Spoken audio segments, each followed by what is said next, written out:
The Ghana National Fire Service is under sustained pressure with frequent fire outbreaks. Last year alone, more than 5,000 fires were seen across the country. Some say too many fires for a small country like Ghana. But who is to blame? Why are there so many fires? Why do we never see fire reports? And if we don't, can we then say we are not learning from the fire incidents of the past?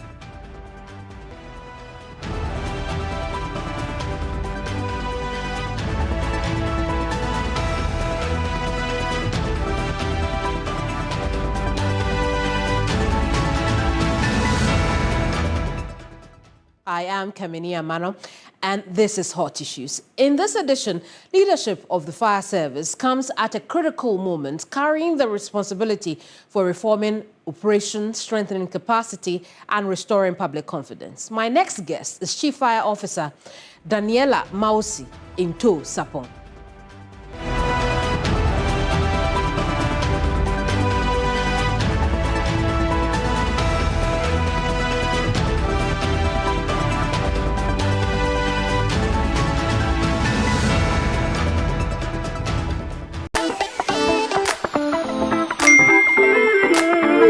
This is the banking app that makes you live a lot more, even when the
Chief, you're welcome to Hot Issues.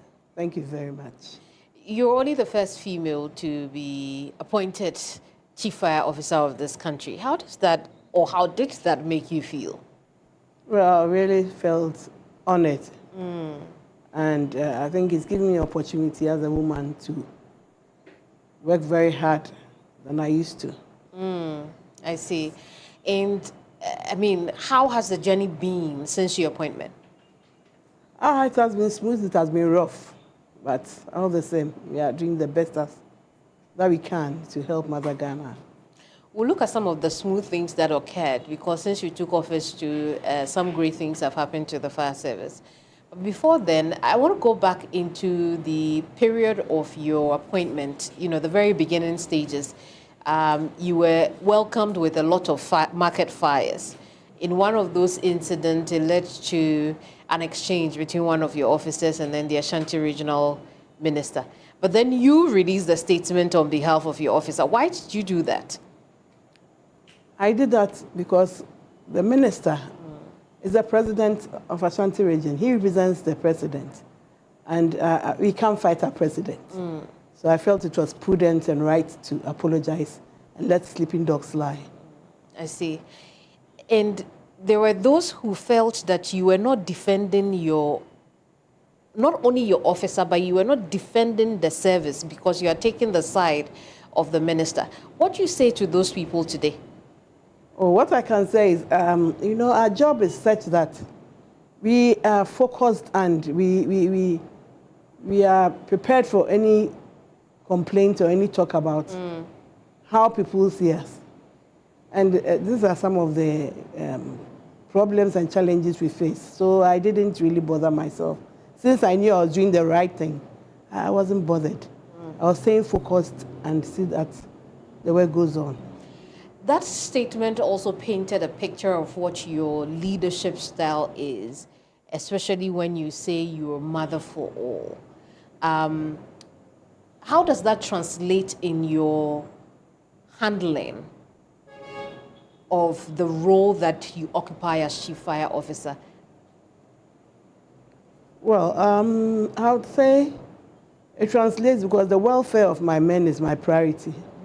And since I took over, I've done so many things for my men to feel comfortable. And I think I have to do more. And we ourselves have another health and safety fund where we dip our hands into where there's an emergency and we need money. We don't wait for the government to give us the money. We try to support ourselves before the central government comes in. Is this something that you started under your leadership? Yes, the I Health started. and Safety Fund? Yes, I started it. I see. And so prior to that, there was no system to support officers who were injured or in the line of duty? Oh, there was, but then you would have to, most of the time, you'd have to go and then later on bring your bills.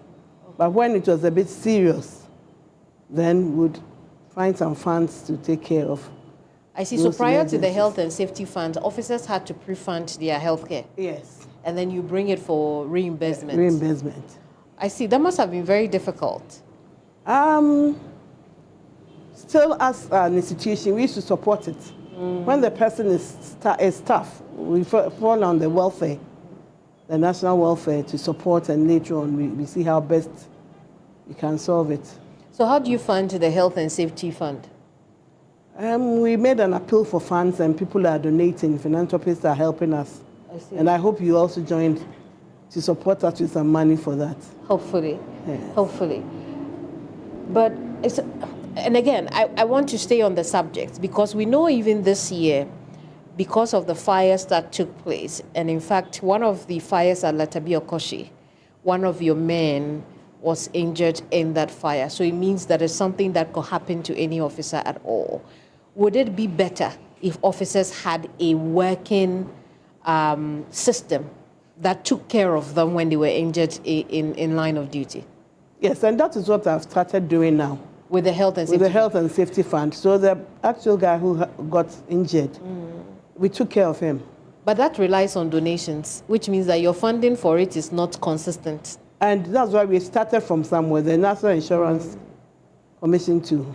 The MO we've signed with them, they also support when there are certain emergencies. So then explain to us, what is that insurance supposed to do for you and your men and women? It's supposed to support us in time of injury, okay, and then death, or any other emergency that could hit one of our men. Who takes care of the cost of that insurance? It's the National Insurance Commission that takes care of our bills. Of those bills, which means that government pays for that. Is that? Yes, it's an MOU with the National Insurance Commission, so eventually. Okay. Eventually, that's where it goes. How has this boosted the morale of the service? Well, so far so good. It started since March, and we are almost 9 months, and it's really helped. So the men are quite happy. At least we've started from somewhere, and we hope to do our best and continue with whatever we have to do for them to be comfortable. I'll go back to the beginning. When you took office, you were practically baptized with a lot of fire, and I mean literally and figuratively as well. How many fires have we recorded? From January to November, we've recorded 5,585 fires. 5,585 fires. And these are both residential and non-residential? Yes. And these will include the market fires? Yes, they include the market fires. But is this an increase or a decrease in the number of fires we are seeing if you compare to last year? Compared to last year, we see a slight decrease. Slight decrease. And last year, we had, between the same period, we had 5,596 fires. Oh, it's still within the range. It's still within the range. Why do you think that we have not been able to deal with the rate at which we experience fires in the country? What could be the reason? I would say it's negligence on the part of the citizenry. Because there are things that are preventable. We don't wait for it to occur before we try to manage it. So the negligence is too much on the part of the citizenry. And I'll plead that we should be very safety cautious. I see. When you say negligence, in what ways are the citizens negligent that leads to fires? I can give you an example. Yeah. You need an electrician to work on your gadgets or your building for you. You need to go and take a very qualified electrician. You don't go and take any quack electrician to work for you. With that, they'll use the wrong wires for so many other things that wouldn't be proper for the building, and eventually to bring a problem. So if you get qualified electricians, you can go to ECG, another equally good institution. Electrical engineers, we have them. When you liaise with them, they can give you the good electricians to work for you. But here, because we want everything very cheap, you see in the markets, they'll be disconnecting and connecting and all that. And it's one of the major problems that is worrying us as a nation. I see. But then it also means that the citizenry is not listening to the education the service is giving. Are people getting their fire certification, particularly for their non-residential buildings? The non-residential is not as much as the commercial ones. But then as from next year, we are going to start seriously with that. You start cracking the whip on people who don't come for their inspection and certification. Yes. I see. I see. But there are those who would say that the problem is the service. You are ill-equipped. You do not have the funds to do the education extensively as you should. What do you say in response to that? I wouldn't say we are not doing our best. The president has even promised us some fire engines, and as a service, I think we are doing what we can. With the little we have, we are doing our best. But I'll still stress again, it's negligence. You advise them, they don't take it. You go to the markets, they are using cylinders all over, coal pots all over. And then the market managers too are not helping, especially with, I'm bringing it down to the market. The market managers are not helping. When you go and give advice, the next time you go is the same thing. But if the queen mothers and then the market managers are serious on them, I think these things would be controlled and it would be better than we are seeing now. How many fire engines does the service have across the country? Across the country, we have almost 235. For a population of over 30 million, is that enough? It is not. That's why the president has come in that he's going to help us. What would have been an optimal level or an optimal number of engines to have for a population like ours?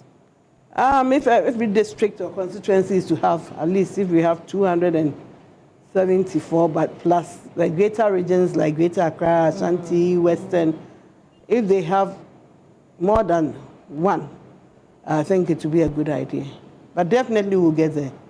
I see. How many is the president promising, or has he promised already? He's promised 100 fire engines. Which means that we are still quite below the number, but it's a starting point, you say? It's a starting point. I see. In Accra alone, how many of these engines do we have? You know, we have 25 fire engines. We have water tankers, we have 22, 2 hydraulic platforms, and then 1 recovery truck. And all of these are functioning? Or there are those that are giving you problems for which reason you can't use them? No, they are functioning, but once in a while you would have challenges with some of them because they are old. Once in a while they break down and then we repair them. If you have 25 in Accra, that's almost a quarter of the entire 200 you have across the country. Which means that if we did the maths, there are places where you don't have fire engines, which means you are not able to fight fires there. Am I correct? We are able to fight fires because if it happens and there are no fire engines at a particular place, another area would swiftly move to that area to fight the fires. Is that what causes the delay sometimes in reaching certain fires? I wouldn't say that. It's because of traffic, the bad roads and all that. Oh, but when, it makes it a bit difficult. You have your sirens, everybody gives you way on the road, or everybody moves out of the way for you. You are saying it. They don't mind us. Really? Yes, at times it's very difficult. At times our men will just be using their hands to just let them clear off the road for us to have access and then go to the fire we have to attend. I see. So people are not paying attention when, the fire service has an emergency to attend to? Yes, they are not paying attention to it. And that is really something worrying us. I see. Yes. What is the standard time the fire service is supposed to be able to respond to an emergent situation? Oh, between 5 to 8 minutes. 5 to 8 minutes, yes. Which means that when you get there 15 minutes, like we have recorded in some cases, the fire service did not live up to expectation. They lived up to expectation, but because, as I said, the road network at times too, it's very bad and it's a bit difficult getting there. And so I would say I'm very happy since the president is making this of Anko Kumasi Road. Because when there's a fire outbreak around the area, we have Amasamai. But if they have to come in from Accra, the next closest place is Abilinkwe. And the road next to is very bad. So the 4 to 8 minutes that we are talking of can be possible. And then it really brings a lot of challenges to us. So. I see. The other thing I want us to talk about also is when you get there. Obviously, we've seen lately you have been streaming some of your fire battling episodes on your social media. So we see some of the challenges and the problems you encounter. One I'd want us to highlight now is access to water. How difficult is that? That is also a big challenge. But then we've liaised with the Ghana Water Company. They started building some hydrants for us. Did they tell you what happened to the hydrants that already exist and why there is no water in them? Most of them, people have built their houses, their shops on it, and that is one of the challenge we are having. They build shops on it, they build houses on it, and the few that are left to are not flowing because maybe the area, the water situation is that bad, but the pressure in them are not too good. I see. So how far with that arrangement to get you new access to water, new hydrants, so to speak? We've liaised with them and they're working on them. Those that have low pressure, they've started working on them for us to get high pressure on those areas. When do and then the new ones too, they've assured me very soon would get some more in addition. Can I then say that as we sit, you do not know when your water access problem will be solved? Because it's dependent on Ghana Water. I wouldn't accept that. Whatever we do as a service to help, we do it. So we've encouraged the making of boreholes and other wells and other things to beef up whatever the Ghana Water Company is doing. But it's dangerous, isn't it? The fact that you have an emergency, the fire service is there to help, but no water. It's dangerous, isn't it? And no fault of yours. No fault of ours. Yeah. And then I wouldn't want to blame the water company too much. As I said, most of them have been built on. And then we've liaised with them. So we've started going around the whole country. They've started going around to demarcate new areas that will be having these hydrants made for us to get access to water when there are emergencies. The last time we went to Kantamanto Fire, in front of us, there was a hydrant there. But then somebody had put on a container there and was selling the water. It was the mayor who came and then demolished. The moment I told him, he demolished it. Then the water started coming. And these are something that as a nation, the citizens, we have to sit up and see that we are doing the right thing always. Because of this hydrant situation, we had to travel from Kantamanto to Adabraka to replenish and come back. And so the strategy I have taken of late is when there's a big fire like that, we straight away make about 3 engines available.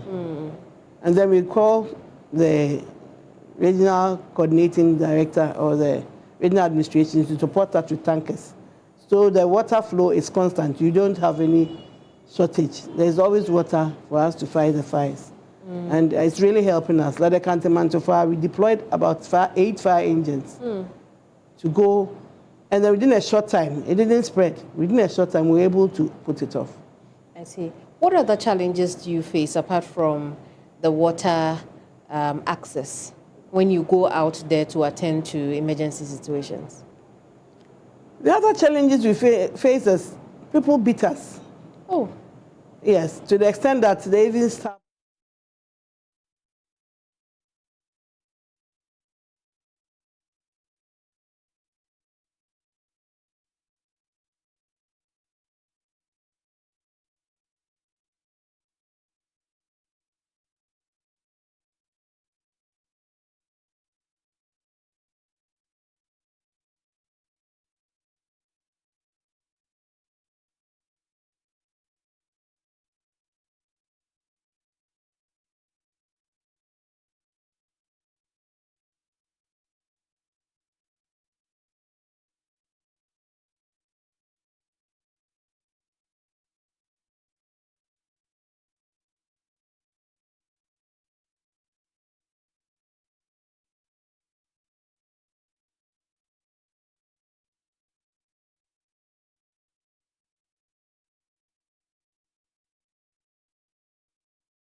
was one, and then Kantamanto the other.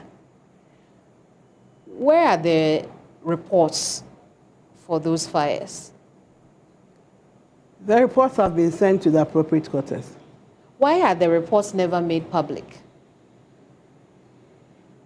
Because when we give them to the appropriate quarters, they act on it. And then that's why we give the education. Because if it's a negligence, a matter of the cylinders and gas that they use, because of what we see in the report, we use it to educate them. So do we now know the cause of the Edum market fire for sure, what took place?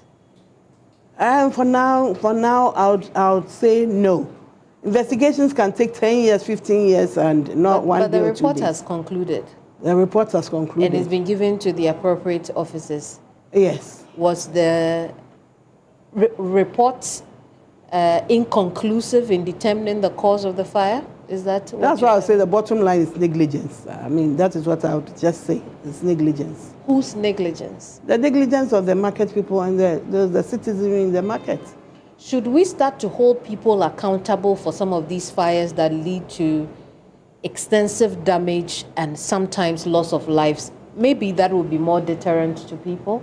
Yes, we started. Okay. With the timber market, quite recently we went for an outbreak at the timber market around 2 a.m.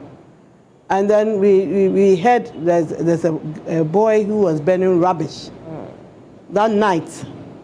And then escalator, I think he slept. Escalator, he was caught. And then the police sent him to the Jamestown police station. I haven't followed up of whatever happened, but then I'm sure the police are not let him go scot-free. I see. Yes. That's one in many. So your suggestion to the police would be to pursue more people suspected to be behind fires that take place? Yes, if only you are caught. But shouldn't the investigations point us to such people? Let's take the market, for example. There are thousands of people in the market, and who are you going to suspect? So we start the investigation. That's why I say we would narrow it. Then we can pick on somebody who has done that. But due to the nature and the publicity of the people in the market, there are too many. It will be very difficult unless somebody gives you a hint and you narrow it. Is it the case that these investigations are almost always never able to determine the cause of market fires? We are able to determine them. That's why I'm saying that is why we've intensified our education. We know that maybe it could be electrical, it could be negligence, it could be something that. But you can't pinpoint one thing. For instance, when you take the Kantamanto fire, I know you talked about the Edum, you said it was a matter of negligence, but when you take the Kantamanto fire, are you able to pinpoint that this was an electrical fire, this was a gas-related fire from your reports? From the Kantamanto fire. They said, the people said they were light off, on and off there. Notwithstanding, we can't say it's an electrical fire. We can't say that, and we can't rule that out too. That's why I'm saying it's still under investigation. Under investigation. Okay. We'll take a break. When we come back, we'll look a bit more on public education. We'll talk also about the welfare of the service, and then a general outlook for 2026. What should the Ghanaian people expect from the Ghana National Fire Service? This is Hot Issues. Don't go away.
Still hot issues here on TV3. I'm Kemeni Amano. My guest is the Chief Fire Officer, Daniela Mausi Into Sapong.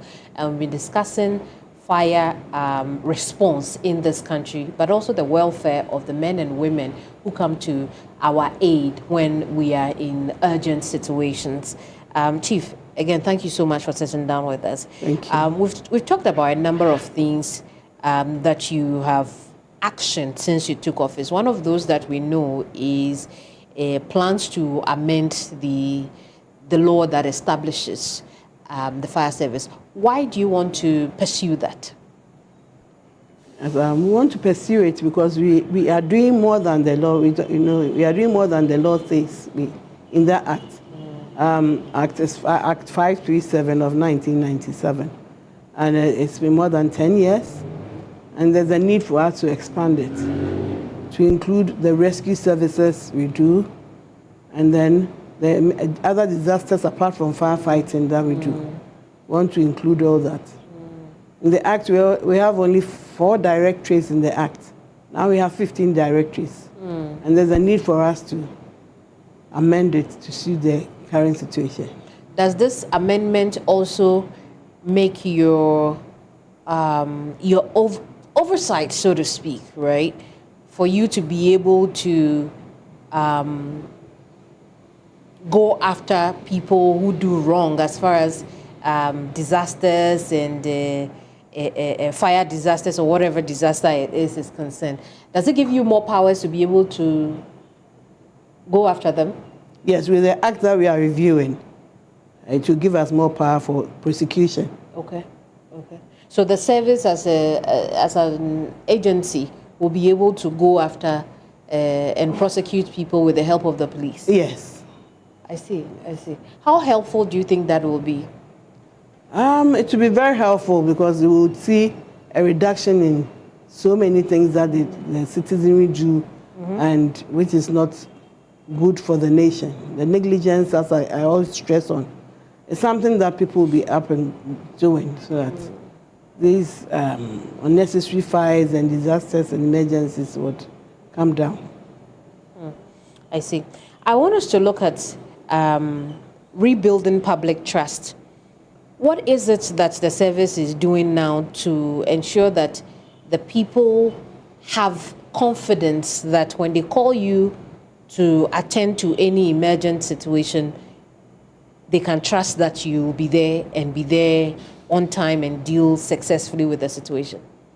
Okay, so now if you realize the fire service is all over now, we are trying to do one-on-one engagement with the market people, with the shops, with the house, the domestic, those in the domestic buildings, so that we get direct contact with them.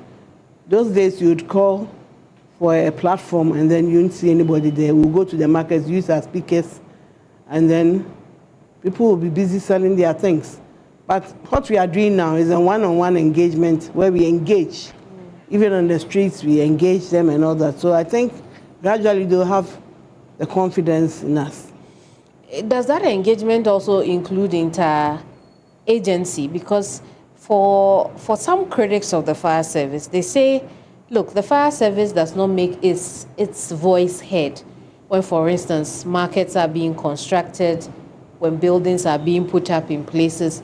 How are you hoping to change that? We always have our inputs when they are doing these structures. But they don't listen to you because you complain about access routes as well. Yes. So someone is not listening to you? Someone is not listening to us. Okay. And as I said, when we get the opportunity to prosecute, it is then that people will start knowing the work of the fire service well. But maybe it's your stakeholder agencies that are not listening to you. Urban planning, maybe, the district assemblies who are not listening to you so that they would ensure that people are doing the right thing. Is that correct? I wouldn't say you're right.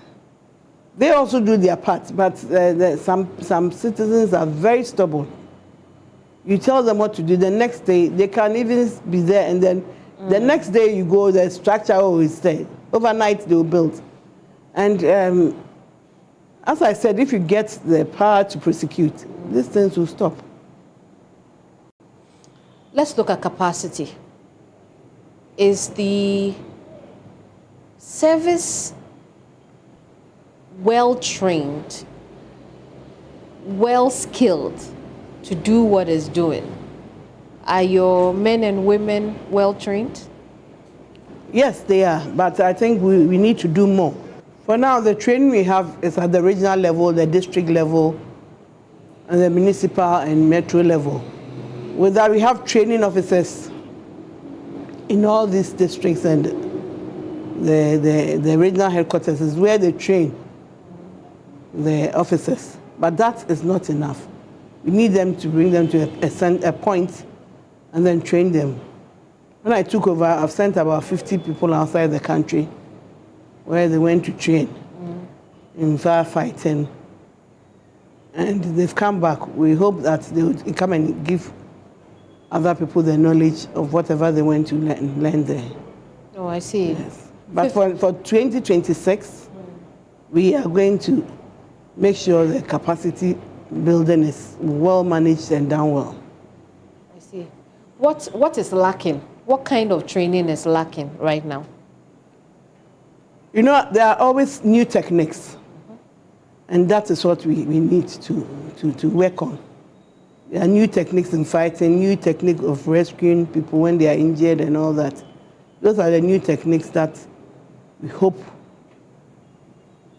to do something about in next year. I had the opportunity to go to UK about 5 months ago, and we are trained by the UK Fire Brigade. So we have 2 people that have promised to come next year, to come and help us with this training, and then also to help us with road extrication. They used to come and then train us. And it will surprise you, we went for a competition in South Africa, and then for the whole West Africa, Ghana were second. That means we are not doing that bad. Or maybe you just took your best hands. We didn't take our best hands. We all are best hands. We are all good. Yes. All right. So how many fire officers do we have across the country? We have fire officers. If you say fire officers, we have both men and women. Yes. Yes. So we have 17,239. Out of that, I have 7,043 females and 10,196 males. Is that adequate for the population? No, it's not. The ratio per international standard, the ratio is 1:800. But now, looking at it, it's 1:1,770. I see. Yes. Which is why recruitment is important. Yes, that's why recruitment is very, very important. How many more fire officers are you hoping to recruit? For now, we've just ended the selling of the forms. And then we are going to take it up from there. Do you have an idea of how many more people you would employ? I wish I could have all the people that could give me 1:800. But then when it gets to the process, you don't have projections now, maybe 2,000 people? We have projections. I want more than 10,000 people to be recruited, but I don't know the number that will be given to me for now. Oh, I see. That is not determined by you. It determines by the government. By the and then by the central government. And our mother ministry. If they have money, why not? But now that there is no money in the system, and then the fire service already, we are worrying them with our fire engines and all that. I don't know the numbers for now. But definitely we'll be recruiting. Now that you don't have enough training centers, how will you train those that you recruit? Oh, for now we are doing well. We have 4 training centers. One at Jamestown, one at Diankwanta, one at Waliwali Ungu, and then one at the officers training school at Akodum in the Eastern region. Okay. And with that, we can train a lot of people at a go. I see. I see. Because from what you had said earlier, I was under the impression the training centers were not enough for all your officers to go through. Oh, no. Now we have more than enough. You have more than enough training schools. Yes. I see. What's the capacity of all the training schools put together? About 3,000 plus. 3,000 to 4,000 plus. So all the men and women will go through some form of training? Yes. What has been the biggest challenge for you during this recruitment process? With the sale of forms, we haven't got any challenge. I think they go online and then they purchase it. Those who have challenges are the little ones when maybe they don't have Ghana card, their certificates are not ready and all that. But basically, it's been smooth. Okay, all right, I see. So in a short time, then we would increase the number of officers from 17,000 to something else. Yes. But do you experience the same attrition where people just leave the service because of one reason or the other? Oh yes, at times we have that challenge. Do you have that now? Where people go, no, for now, no. People are happy with the service? People are happy with the service. I see. Someone would say that it would appear the service is one of the neglected agencies.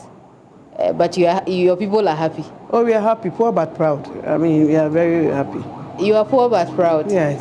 What does that mean? It means that we are okay. We are managing whatever we have. And, the poor part, what does the poor part mean? The poor means that comparatively, you are comparing us to the army or something you said. Oh, yeah, or the police service. And then in other places, that's what I'm saying.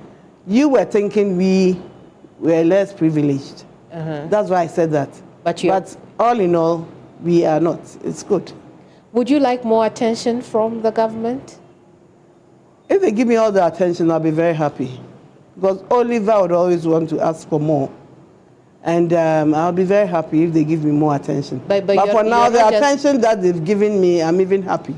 With my 100 fire engines, I know it's a start. And definitely, with the help of the President, His Excellency John Dramani Mahama, I know we'll get somewhere. When your appointment was made, is some of the comments that people passed about you. There were those who thought that you were not fit for the role. When you heard those things, how did that make you feel? Oh, it made me more stronger. Because those who know me know me. And it's not about weight that we used to fight fires. It is about weight or the structure. Then my previous, one of my chief officers, the late Chief Achiano, he was fatter than I was. But he was one of the best chief officers. So his efficiency, his focusedness, and hard work. When I was recruited, I used to drive a fire engine. 92, 93, I used to drive a fire engine. 16 years, I used to drive it. And so I've passed through the mill. I've worked in so many districts, Medina, Denta, Nungwa, Dansuman, and the first regional commander for the service. I went to Ho as the regional commander. And then those who saw me, I was even given an award by the then chief officer, Chief Gazy, for being the best regional commander in 2015. And so those things, I should rather stay focused. If you stay focused, you just forget about whatever people are saying. Be focused and you know that you are doing the right thing, that is all. I'm not deterred about what people say, no. Provided I'm doing the right thing and it's helping the service and the nation, I just stay focused. Yes. Do you still fight fires? Once a while, when I go to the fire ground, I don't hold the branch. But the advice where to start. I give them advice on the fire ground. Strategy. The strategy, yes, the strategy. That's what I was saying now. I said when we are going for big fires, you take about 5 fire engines so that the water flow will be consistent. Not that I'm going to Nima to replenish and come back to Makola and I'm going to, no. So consistently with the aid of the assemblies too, they are really helping us. And everything is on course. Everything is good. What is your promise to the Ghanaian people for the year 2026? My promise is, I am promising them, but they should also promise me that the negligence will stop. My promise is we are going to work hard, do more of education than the aftermath of the fires and all that. We promise them we are going to be one with them, we all over, advise them, and they should take the advice we give. All that we can do is the education and then the advice that we give. So we'll do our best to limit the fires through education and then hard work. When I mean hard work, my men are determined to do their best in whatever we are going to do for us from next year. So next year is a serious year for us. We are going to work and work harder than we did this year. Thank you so much for talking to us, and we wish you the very best. Thank you. Chief Fire Officer Daniela Mausi Into Sapong is my guest here on Hot Issues. I hope that you enjoyed this episode. We're back next week with another enthralling edition of Hot Issues. I'm Kemeni Amano. Bye-bye.